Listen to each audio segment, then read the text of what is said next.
What is entertainment to Gen Z? What are they spending their time on? How are we ensuring that we get to be a part of that? Right now, the biggest trend that I'm seeing is that these short form, repeatable formats that have entire arcs, you're starting in the beginning all the way to the end, is really what Gen Z is craving. Welcome to Marketing Happy Hour. I'm Cassie, consultant, podcaster, and your host. Every Thursday, you'll hear episodes packed with insights from brand leaders on an array of topics, from crafting effective marketing strategies and hitting career goals to building leadership skills and launching your own business. Inspired by those unfiltered happy hour convos with peers, this show is all about practical, empowering chats to support your professional journey. So grab your favorite drink and let's get to the episode.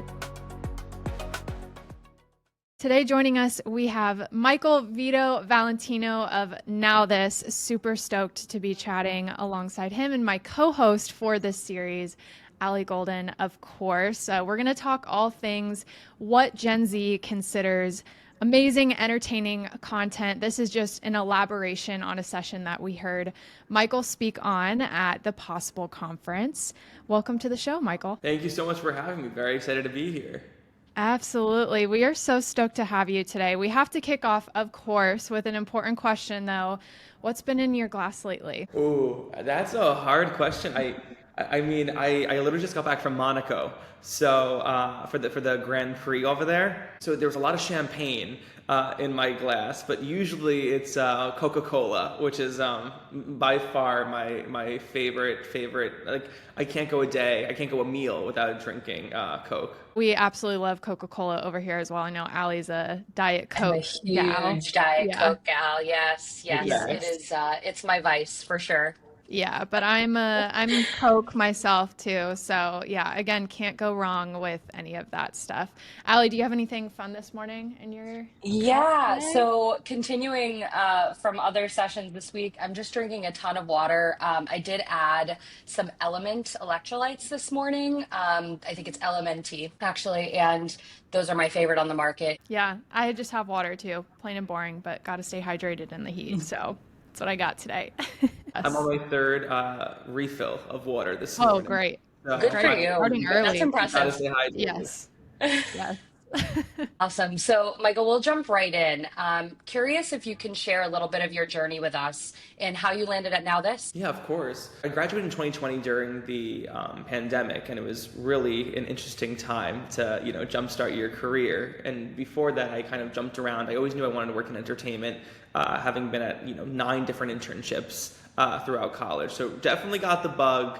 Or some sort of mental illness that made me have to run and really explore every aspect of the industry. I really fell in love with it. And after graduating, I was like, okay, what am I going to do? So I turned to TikTok and I was like, okay, once this thing gets a little bit better, the pandemic, I will, and the industry reopens, I want to make sure that I have some type of portfolio that will allow me to get hired. And at the time, my dream job was to go work at MTV. So I created the very first TikTok talk show, which is ironic because that's what I do nowadays. I created the very first TikTok talk show interviewing obscure pop culture icons. And it was very cute. I was so used to working. So to be in the pandemic with nothing to do, I was like, what can I do to better myself and come out of this with something that's actually tangible that I could use to get a job. So I interviewed people like Nikki Blonsky from the hit movie Hairspray, Andre from Victorious, Bertram from Jessie, Martha from High School Musical, and I used those interviews that did really well and really popped off to really serve as a proof of concept of what I could bring to the table. So when the time came, I'd be able to go. So MTV hired me as an assistant. And from there, within 2.5 years, I got promoted 4 times up to supervising producer. I was the lead of the vertical video team. Because at the time, I was running their Snapchat. I was supposed to sunset it. The role was supposed to be 2 months long. 2 months turned to 2.5 years. And the rest is history. After that, I decided to make the difficult decision to leave the company to go to the very first, a small short-form studio. And within a year, I made that company profitable, and it got the attention of NowThis. At the time, was looking to go through a pretty ambitious rebrand, so they brought me on as their editor-in-chief to bring this new vision of what vertical video could be. What is the next step in this space, and how do we convert, a legacy brand like NowThis into the premier place for hit short form TV shows. Our content's across Instagram, YouTube Shorts, and of course TikTok, Snapchat as well. And we're targeting Gen Z females. And with that, we're really getting to not only be a part of culture, but help shape it. And we're attracting the likes of major names like Lizzo, Anderson .Paak, Ben Platt, Pink Pantheress to come on some of our hit shows and promote their projects, while also really creating some iconic moments that are going viral across platform, being picked up by press, etc. So tell us a little more about NowThis and some of your shows, and how do you and your team approach content? You alluded to that a little bit, but would love to just hear more there as well. Well, my biggest rule for when creating show and creating IP is we have to be fans of the content we're creating. Otherwise, no one's going to want to watch it.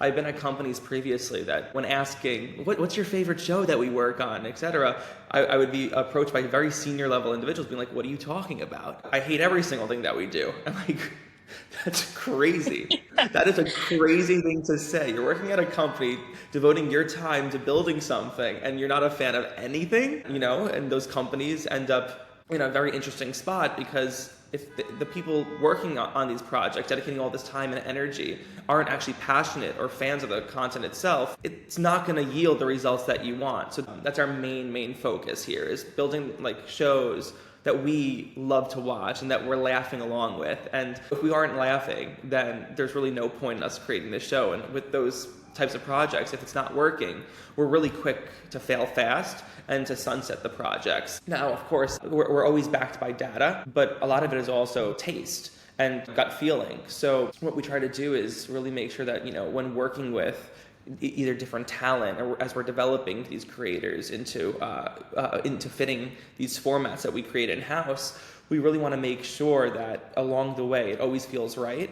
But then the good thing about NowThis is we have over 90 million followers of distribution. So when we want to try a pilot, we can launch it, see how the audience reacts, and then each episode progressively get better and better to make sure that we're serving our audience in the most efficient but also the most effective way. During your panel at Possible, so going back a few weeks ago, you shared this one statement that I wrote down. You said niche is the new mainstream. Yes. Can you share what you meant by that, and how are you seeing Gen Z's content preferences shift away from just traditional entertainment overall? In the early days of the pandemic, we saw a different type of culture with audiences. They were very follow happy. There was not a lot of competition in the marketplace, so things would go viral, and it was like if you just knew how to grab someone's attention, you could be the next big thing. That's changed, and nowadays we're really focusing on high quality, and consumers are getting smarter about what they're trying to watch and also how they're using their time. I always tell folks there's 24 hours in a day. 8 hours for sleeping, at least you're supposed to, 8 hours for working, and then 8 hours for living your life. That's everything else there. That's where we fall into it. So if we could grab your attention for 30 seconds, 1 minute, 90 seconds, 2 minutes, if we're being crazy, that's a great place to be, because there's only so much time that you're dedicating to your scrolling, to your life, to doing anything. So we really want to make sure that we're a part of that. So in terms of niche being the new mainstream, we want to make sure that we fall into these different communities, that we're coming in and we're creating content specifically for a certain type of person. And in that, there's a lot of loyalty, and you're able to really resonate with audiences quicker rather than trying to be everything to everyone, which is a Renee Rapp reference. We really want to be one thing to a certain group, a group that has a lot of ammo in it, that has a lot of buying power, but then from there, as we gain our relevancy, as we solidify our place in that niche, we then can grow. Because I think nowadays, with all the chaos, all the clutter, there's so much competition in the attention economy.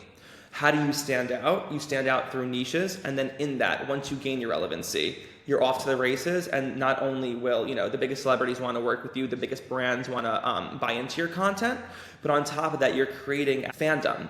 And fans are fans are fans are fans. Once you have fans, once you have that community and that trust, you can go and you can convert these short form audiences into long form audiences. You could go into live events, get them to show up, open their purses, open their wallets to get into, the main event. And you could even go into merch. For sure. And that's such an interesting concept of fans are fans are fans. I think the conversation around niche specifically, I felt was a big theme at Possible this year. and something that I know Cassie and I both are super interested in exploring more. So appreciate you sharing that. And so on the entertainment side, what does Gen Z consider entertainment? I know I'm curious and curious to know how that entertainment leads to brand conversions for you. 100%. I think nowadays we're busy. We're busy. Coming out of the pandemic, everyone wanted to, and it's funny that we're still referencing it, but it changed everything. To this day, we're still seeing people's behavior has shifted in such a way. And I think also with how much noise there is in this space, it's really, what is entertainment to Gen Z? What are they spending their time on? How are we ensuring that we get to be a part of that? I think right now, the biggest trend that I'm seeing in 2025 is that these short form, repeatable formats that have entire arcs where you know what you're starting in the beginning all the way to the end is really what Gen Z is craving. People always say, how do you tell a story in 90 seconds? It's the same exact way you tell a story in 60 minutes, and whatever it is. And it's really, you have your beats that you need to hit. And with that, you know what sound bites you need to be getting. You know how to produce it. Of course, it has to be authentic. It has to be organic.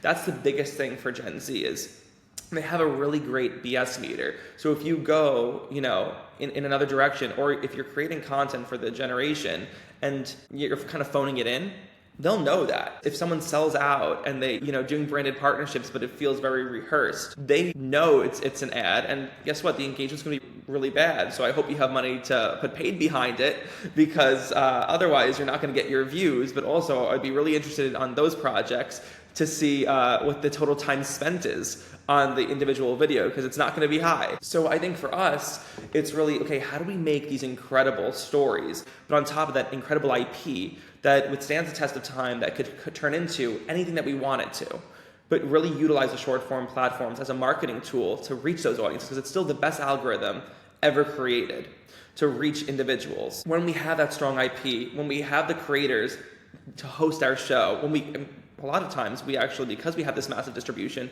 we don't even go with established creators. We go with nobodies that have talent, and we're able to actually, create a space to incubate up and coming talent and launch them, utilizing NowThis as a launching pad for, the next generation of some of the biggest creators, the best IP, et cetera, et cetera. And in that, brands get excited to work with us because they know that we have these repeatable formats every single day. Our audience is coming in knowing what to expect, knowing the quality as well as the comedy that comes with all of our shows.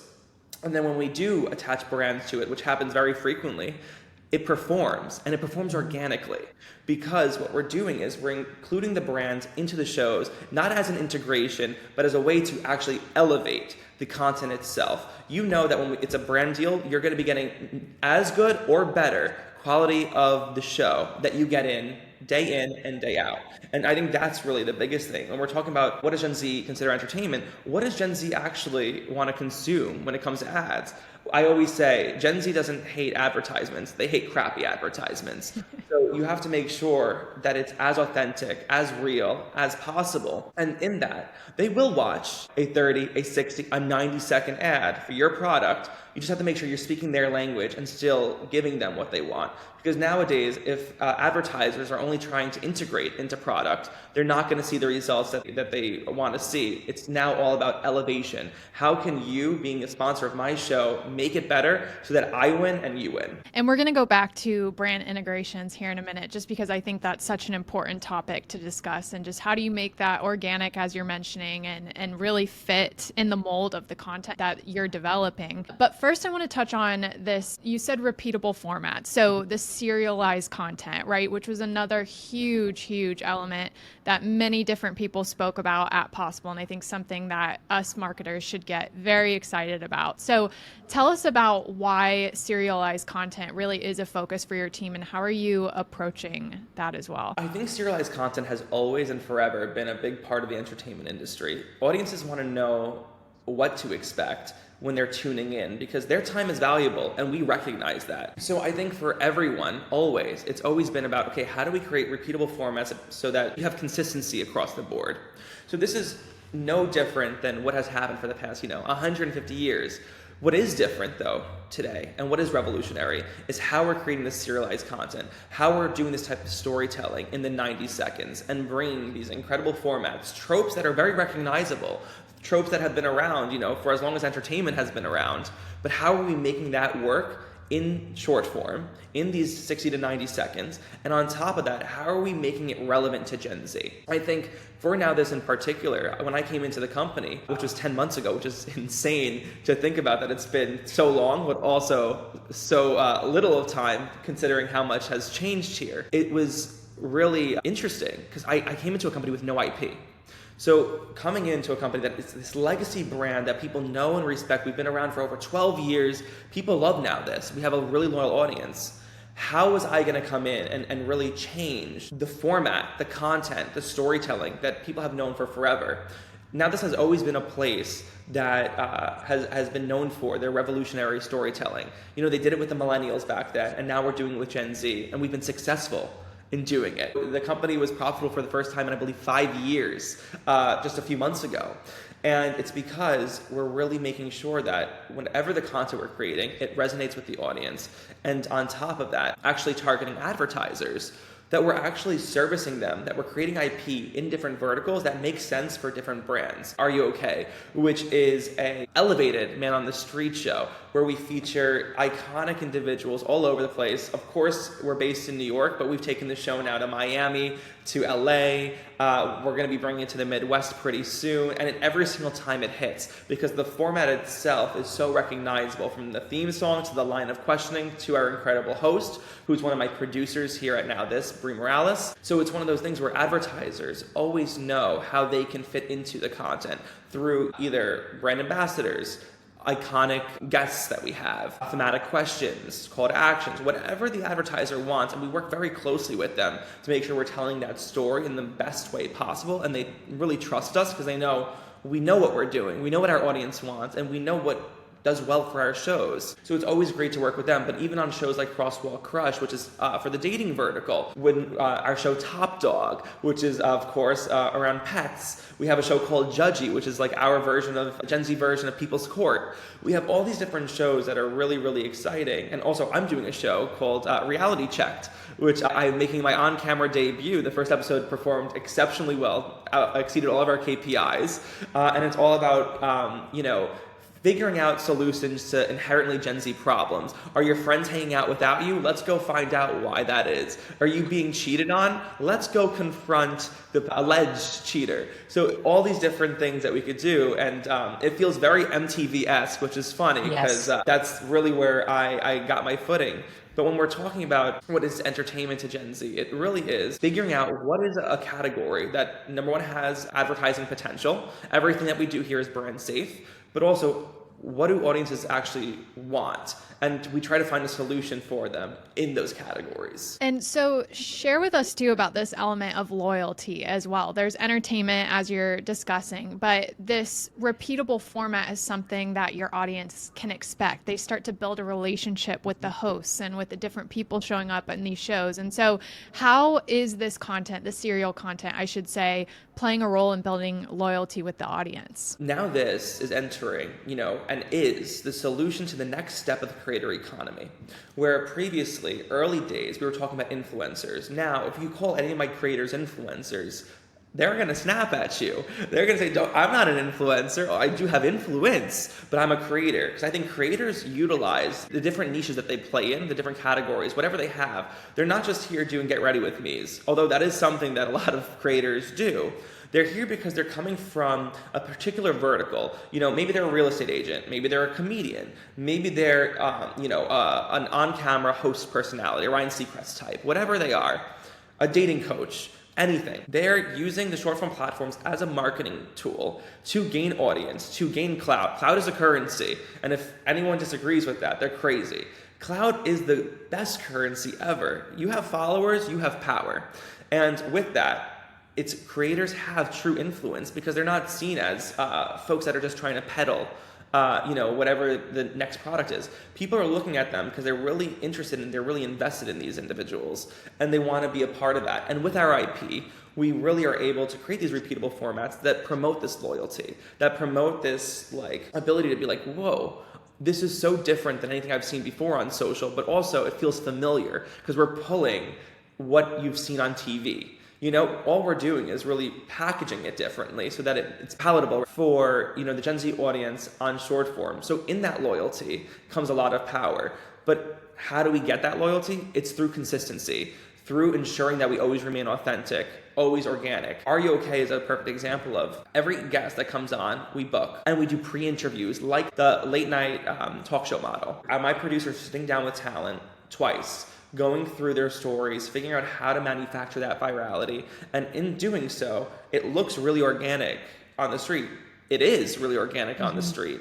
But we want to make sure that we're packaging and making the best content possible for our audiences. Now, does it take more time? And time is money? Yes. But we're able to see more consistency in that, which number one allows our shows to grow rather quickly. And then on top of that, when we're working with advertisers, we're able to make branded content that works organically, that people really enjoy and that they're excited about. It's bizarre seeing the comments that we get constantly. They're like, get your bag, congratulations, you go girl, when they're talking to, different hosts. But on top of that, they're asking questions that I would never even think of. And they're very invested in everything that our hosts wear. They want to find out, where'd you get that jacket? Oh my God, where'd you get those shoes? What thrift store are you going to? Oh my God, is that from Abercrombie? They know everything. You can't get anything past them. So with that, we have to make sure that in everything that we're doing, that it feels very authentic. And part of that is making sure that all of our shows feel like they're happening in the moment, which they are. Even if we do a little bit of pre-production, everything happening outside is just kind of flowing. It's an incredible approach, and I think anyone who's listening that has seen Are You Okay knows that and feels that from the content. I know Cassie and I are both huge fans. I'm curious on the talent side of things. How do you go about hiring talent that should ultimately connect with your audience? You mentioned a few different things there around authenticity and the organic nature, but I think you mentioned as well this notion of these sort of micro influencers or folks that have micro creators, for lack of a better term, that have this sort of more niche audience, right? And so how do you go about that hiring process? Well, as I mentioned before, now this is in a very unique position compared to any other short form studio in the space because we have that 90 million followers of distribution, which, by the way, we use only as a launching pad because 90% of the followers that Are You Okay has are net new, that have nothing to do with the NowThis core audience. So not only are we building a following and still increasing followers across our NowThis main pages, but also on these show pages, we're creating brand new audiences that are largely Gen Z, largely female, and it's incredible. And it's something that I could have never imagined across my wildest dreams. I was just happy to have the distribution. But what we've seen is that what happens is when we post a video and the core audience of NowThis watches it, and then from there, the algorithm trusts it and then goes and serves it to the actual audience that really wants it. And because of that, we're able to gain new followings across the board. So it's been really exciting to see that kind of take place. Now, with that, we have the unique opportunity to find individuals that have never been on camera before, or if they have, it's been for fun, So people that are just talking on their phone, and we're able to give them unique opportunities to come in, emerging creators, emerging comedians, whatever it is. And we're going through and we're kind of trying to find who are the stars of tomorrow. And then we're able to platform them. And we're able to do that not only with finding new hosts, but on top of that, guests on our actual shows. Amber, for example, who was the host of our new show, Judgy, she was someone that we discovered, just because she was doing comedy. She was in the Brooklyn comedy scene. And then from there, had her on Are You Okay? She went super viral on Are You Okay? We loved working with her. And we said, hey, we have this judge show. Let's bring her on and see how she does. And she, of course, she auditioned with about 7 other individuals. We did screen tests for a handful of those folks. And then from there, we saw, okay, which one makes the most sense? Which one can we see building a universe in? And the folks that don't get the opportunity, it's not a goodbye, it's a see you later, because half the time we love them so much, we're trying to figure out the next project that would work for them. So I think we're in a really great place where we're able to give people their chance, find individuals that, might not have the distribution or the platform themselves and give them a platform. When we're working with legacy creators, people that already have large followings, we aren't usually putting them in the same niche that they've been in. And if we do that, we're hoping to expand and give them, the backing. They have an entire studio, an entire company behind them to help make their shows successful. So in doing so, for example, Thea James, who has close to 1 million followers across platforms, she's the host of our hit show Crosswalk Crush. Thea is a personality and a musician. She hasn't really been in the dating category. Now we brought her in and we were like, she's so personable, she's so funny, she's so great. Let's put her in this niche, and in doing so, she has ownership of this niche now, and we're seeing a lot of success there. We've had several episodes get millions of views across Crosswalk Crush, but now we're attracting A-list talent to come and appear on the show. So it's been really exciting seeing that transition happen, even with someone who's already been in the space. So I want to go back to, for a second, Michael, to this idea of serialized, repeatable content. I feel like I already know what your answer to this question is going to be, but I want to talk about virality a little bit. Do you feel it can be manufactured? I feel like we've talked about this a little bit. And virality just overall is this mixed bag topic in marketing.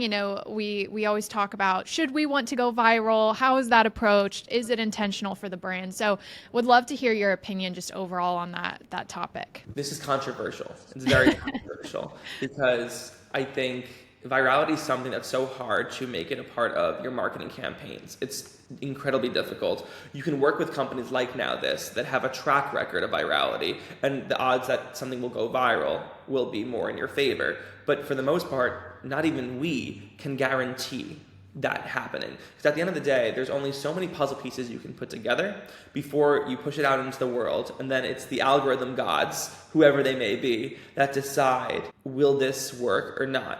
With that being said, like I mentioned, there are certain puzzle pieces. There are certain things that you can do that will help set up the piece of content best for virality. And it's in topics that you're talking about, the people that you're showcasing, the length. There's certain best practices that you can do, and there's certain taste as well that you can apply to make sure that the audience is going to look for it. I think I've been very fortunate to understand what the audience wants, not because I'm, this guru that understands Gen Z, but because I'm making content that I want to watch. Like I mentioned before, as long as you're a fan of it, I think that's the way. And that's kind of where, there's an audience for everything nowadays, and algorithms have gotten really good at finding those audiences for you. So I think as long as you're consistent, as long as you make sure that you're following, these steps, like I mentioned before, we do pre-interviews with everyone that comes on the show because we kind of know the little things that have happened, and there's patterns, and none of this is a secret. Kind of the big thing for us is, how do we make sure that whatever we're doing, we're putting our own spin, and we're making sure that the dating space, for example, is very saturated. So how are we showing up? How are we being different in the brand identity? But on top of that, in terms of the topic that we're covering and how we're showing up in that space. So I think that's what's super, super important always when trying to predict, okay, what does virality look like? With that being said, it's still incredibly difficult. It's so hard. It's the hardest thing. We're having meetings all day long of how do we make another Are You Okay that's similar but different. And it's still something, even though we created it and we are able to copy ourselves, it's still incredibly difficult to get that to happen. And that's why it's so important for us to go into different categories, because we can take learnings from Are You Okay? But by being in these different categories, by being in these different niches, the storytelling feels different, and that's how you're able to blow up different shows. And that's what we're employing, with our new hit show, Crosswalk Crush, and what we're doing on some of our newer shows like Judgy or Top Dog. For sure, for sure. And so back at Possible, you had said brand integration should elevate content, not take away from it. I'm curious, can you talk about what a successful brand integration looks like at NowThis, or can you share an example of one that you're really proud of? I think for us, it's been really, really excellent because there's a lot of trust. You'll hear anyone that's kind of in this creator economy space saying, when brands trust us to execute the best vision for their show, that's when it will really shine, and that's when it'll really do well, and our audiences will enjoy it, but on top of that, be excited for it. So I think the best type of integration always is when we have a good relationship with the clients and they let us do our thing, and no matter what, we'll still get you your CTA, we'll get you your desired outcome, we'll get you on theme with whatever you're looking for. But I think by telling us, hey, what is your desired outcome? We'll be able to bring you the solution to that, and it'll 9 times out of 10 very likely hit. At least we know for a fact. It's tough to predict virality. But if you follow the patterns, if you listen to your instincts, because they're backed by the data, because you've been doing this, Are You Okay has been around now for about 5-6 months. We know what works. And if you let us do our thing, it'll really be able to shine. And advertisers will also be really excited. The best type of partner to work with is one that you worked with before, because you already have that trust. You know what each other's wants are. And with that, repeat customers are repeat customers because they always leave satisfied. And I think that's the best type of partner. And that's kind of the future of all of this. It's hard to do a one-off and get that ROI that you really want. Of course, you'll get it. But if you really want to see a massive bang for your buck, it's by creating a relationship and kind of building out, okay, what does it look like? And that's how you go from just integration into elevation. And I think that's where we see advertisers always winning. Michael, this has been absolutely fantastic. And I just want to shift gears one last time as we close out here to ask you a little bit about career. I have a bit of a loaded question. Yeah. But I want to know, what do you know now that you wish you knew earlier on in your career? Yeah, that's a great question. It's actually patience. I think coming to NowThis, I imagined, if you have 90 million followers, that everything you do, even if I was just literally filming spaghetti on the wall, instead of throwing at it, just filming it and posting it, I thought it would get millions of views. But what I really learned was everything that you do here has to be intentional. Everything has to hit.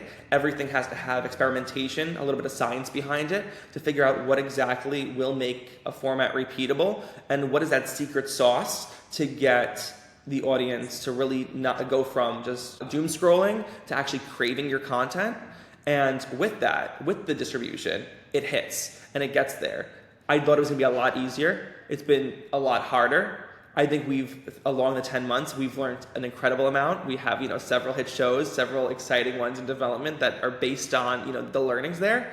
But I really thought, and maybe it was naive, it definitely was, that we could just do anything and it'd be a walk in the park.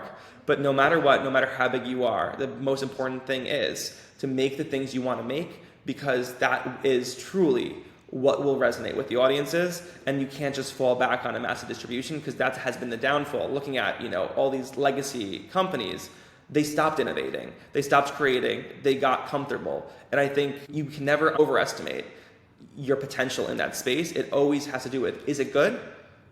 If it's good, make it great. Yeah. And I love that as just an analogy for your own personal career as well, making that stuff that you want to make and just going for it. I mean, you obviously created this opportunity for yourself. You went out there, you developed the content you wanted to develop, and now it's led to where you are today. So I think that's just a powerful reminder in your work itself, but just also in general in career and chasing your passions. So really loved that advice. Thank you for sharing Thank you. And thank you so much for having me. This was really such a blast. Of course. As we close out, though, too, I want to know, where can we follow along with you personally? And then tell us more about where we can follow NowThis, too. Of course. You can follow me personally. Feel free to follow me on LinkedIn at Michael Vito Valentino. And I'm also Michael Vito Valentino on Instagram. And then you can follow along NowThis across all platforms at NowThis. And feel free to check out some of our hit shows like Are You Okay?, Crosswalk Crush, Top Dog, Judgy, etc. Yeah, amazing. Thank you so much, Michael. We'll have everything linked below as well. So go check out the show notes to follow all the different pages. And Michael, also, thank you so much for being here today. Again, this has been amazing. So many takeaways and notes. So really appreciate you coming on and sharing all of your knowledge with us. Thank you. This has been really fun. Thank you so much for tuning into this week's episode. If you enjoyed this conversation, I would love your feedback. And if you're ready to take things to the next level, sign up for my weekly newsletter in the show notes. You'll get weekly career and marketing insights straight to your inbox. And if you have an idea for a future Marketing Happy Hour episode, shoot me an email, hello@marketinghappyhr.com. Thank you again, and I'll see you next Thursday.